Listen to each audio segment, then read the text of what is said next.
সবাইকে শুভ নববর্ষের অনেক অনেক অভিনন্দন। আজকে দুপুরে আমি কী রান্না করেছি সেটা একবার তোমাদের সঙ্গে শেয়ার করি।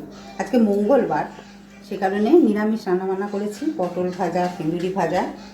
এখানে শুধু কেঁদুরি ভাজা দিয়েছি কারণ পটল ভাজা পছন্দ করে না, আর আমিও পটল ভাজা কেঁদুরি ভাজা নিয়েছি কারণ পটল ভাজাও আমার খুব ফেভারিট, আর কেঁদুরি ভাজাও। আর এখানে আছে লাল লাল আলু পোস্ত। লাল লাল কেন হয়েছে? কারণ কাঁচা লঙ্কাগুলো গাছে একদম লাল হয়ে গিয়েছিল, তাই লাল লাল আলু পোস্ত।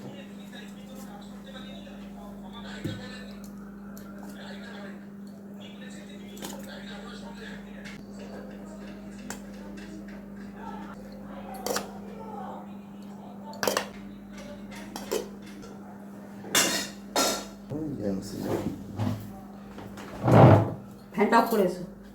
তো দেখো, গরম গরম ভাত আর লাল লাল আলু পোস্ত, কেঁদুরি ভাজা, পটল ভাজা, আর এই হচ্ছে আমের চাটনি। কিন্তু পেঁপের চাটনিও ছিল বলে সেটা মিশিয়ে দিয়েছি এর মধ্যে। নীলষষ্ঠীর পরে আমের চাটনি খেতে হয়, তাই আজকে করলাম। তো চলো, এই হচ্ছে আমার পয়লা বৈশাখের দিন দুপুরের লাঞ্চ মেনু। খেয়ে নিই, আসছি তোমাদের সঙ্গে আবার পরে দেখা হচ্ছে। টাটা। আর সবাই খুব ভালো কাটাও এই সারা বছরটা।